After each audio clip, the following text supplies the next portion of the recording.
Quero chamar dois amigos aqui para a gente conversar sobre o momento que estamos vivendo no Brasil. Vem para cá, Igor e Vinícius!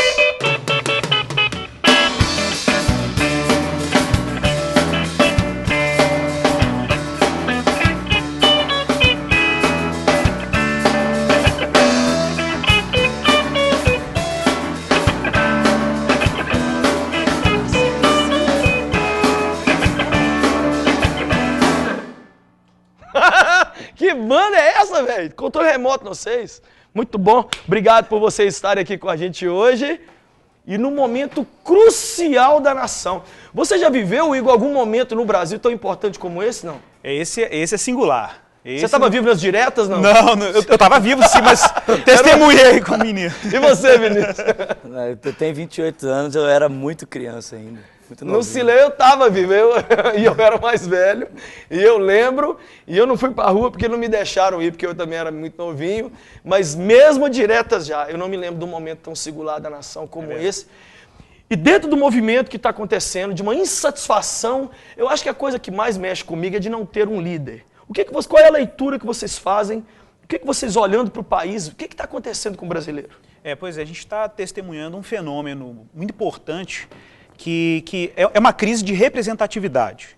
Galera está assim, olhando para o contexto político, partidário, e não está se sentindo representado em termos políticos diante das esferas públicas, né? E esse clima de satisfação e de não representação dessas demandas políticas provocou nas pessoas uma ebulição social. E claro, cada um deu uma resposta para isso, as respostas são muito variadas, né? Mas o que a galera está assim, inconformada é que a gente não consegue chegar nas instâncias de poder e comunicar as necessidades reais que a gente tem testemunhado hoje com demandas no nosso país. Eu tenho visto exatamente isso aí também. Agora, o que a gente está vendo, a expressão o gigante acordou. Ah, o gigante acordou. Eu estou fazendo uma leitura que o gigante acordou, mas eu acho que o gigante que acordou é esse que está aí na sua camisa aí, a igreja na rua. Porque até, falando bem abertamente, eu quero que vocês me corrijam se eu estiver errado. Até essas manifestações agora, a igreja brasileira sempre tomou um partido assim de... Não, vamos orar aqui dentro da igreja, vamos ficar por aqui. O que é igreja na rua, Vinícius? A igreja na rua é um movimento, dentro do movimento. Eu gosto de uma expressão que a gente usou, que a igreja não foi chamada nem para ser pimenta e nem para ser açúcar. A gente foi chamado para ser sal, para fazer a diferença. Legal. Né? Então nós criamos um movimento dentro do movimento para que a gente, como igreja, comece a se engajar no segmento da sociedade onde a igreja tem, por muito tempo, permanecido exclusa.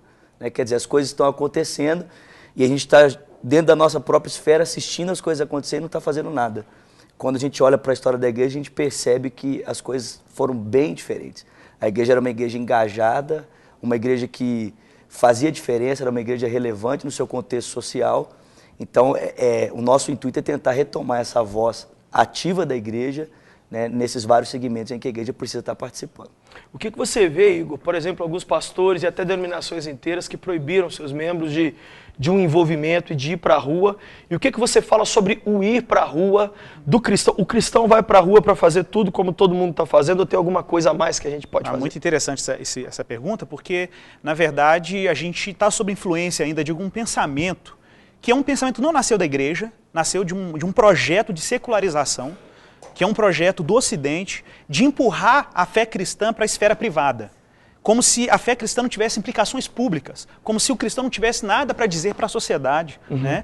Então, quando vejo cristãos indo para a rua, que não é simplesmente participar de uma manifestação, ir para a rua significa ir para a ágora, como a gente chama, que é a arena pública. E lá a gente tem uma visão sobre justiça, a gente tem uma visão sobre justiça social, nós cristãos temos uma visão sobre paz, sobre violência, sobre autoridades constituídas por Deus, sobre democracia. Né?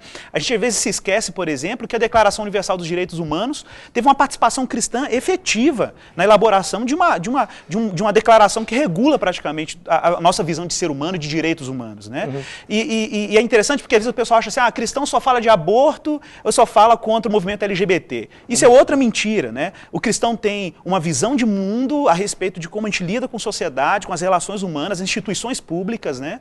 E igreja na rua é isso. Igreja na rua é a gente indo para os espaços públicos e manifestando a fé cristã nessas instâncias. Eu acho que um pouco dessa resistência também é uma leitura de uma espiritualidade equivocada. Né? É uma leitura de uma espiritualidade que se atém à esfera do templo, que se atém ao que a gente chama de ações espirituais E quando, na verdade, a gente percebe que uma vida espiritual sadia, uma espiritualidade sadia, é uma espiritualidade que está para muito além da esfera do templo. Está para muito além da esfera do que a gente chama simplesmente das disciplinas espirituais. A gente vê, por exemplo, os Estados Unidos, onde o maior herói da história moderna americana é um pastor batista, Exatamente. que tudo que ele fez foi descer do púlpito e se envolver com uma senhora que queria sentar no lugar dos brancos dentro de um ônibus, a dona Rosa Parks. E como hoje, eu sempre vou à América, eu vejo não há uma cidadezinha pequena ou grande na América que não tem uma avenida com o nome do Dr. Martin Luther King Jr. Exatamente. Mas em vida, ele era perseguido e xingado. Exatamente. Qual é o perigo do não envolvimento da igreja nesse momento? O perigo é o que a gente chama de secularização. É a igreja perder relevância pública. As pessoas olharem para a igreja, ver a igreja como um grupo de pessoas que estão isoladas da sociedade, que não participam da sociedade. Eu brinco que os ateus são ateus porque eles esperam muita coisa do cristão, daqueles que creem em Deus e não vê nada, né? Tipo assim. Então, eu acho que o cristianismo tem que tornar Deus publicamente relevante, sabe? Sim, eu acho que é a nossa tarefa. Eu lembro que o primeiro dia que eu fui para a manifestação, na segunda-feira, no meio daquele grupo de pessoas assim, de todas as tribos, assim, gente muito louca, eu fiquei olhando e falei assim, gente, o nosso discurso moralista, ele é insuficiente para responder as perguntas que essas pessoas têm.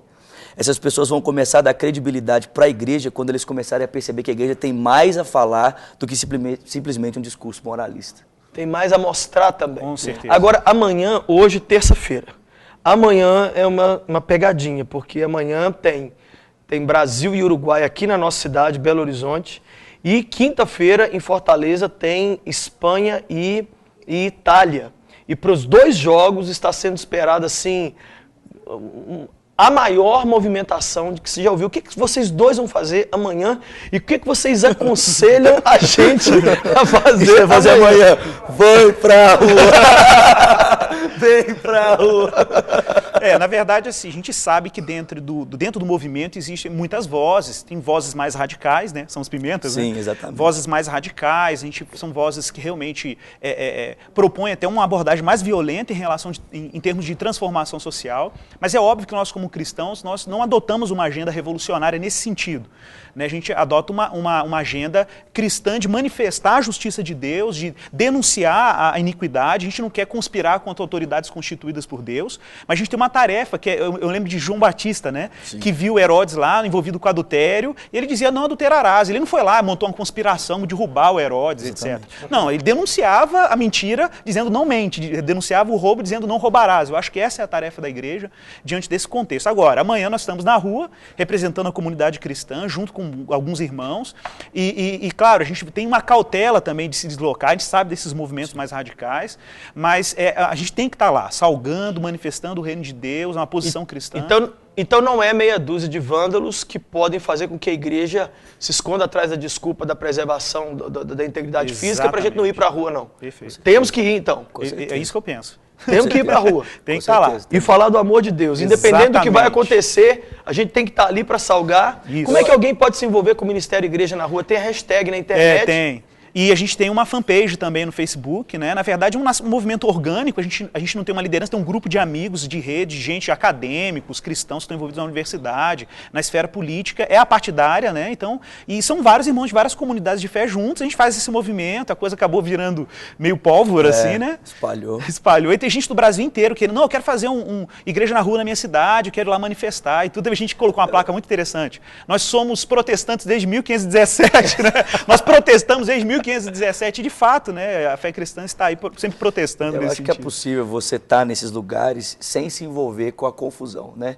A gente tem até aconselhado, assim, a não estar nesses lugares de confronto, porque existem locais em que os confrontos acontecem, né? E então, horários. Exatamente. Também. Então, quando o movimento chega em determinados locais em que há uma brigada policial mais reforçada para que as pessoas não passem ali, então a gente aconselha o pessoal, olha, fica mais para trás, a gente está ali para cumprir o nosso papel como igreja de ser sal, e não para de repente entrar em confronto e incitar a violência, nada disso. Então a gente fica mais para trás e as coisas vão acontecendo tranquilamente, quando o confronto acontece a gente afasta e... É bom lembrar que aqui em Minas Gerais, a PM de Minas deu um recado de que vai ter tolerância zero.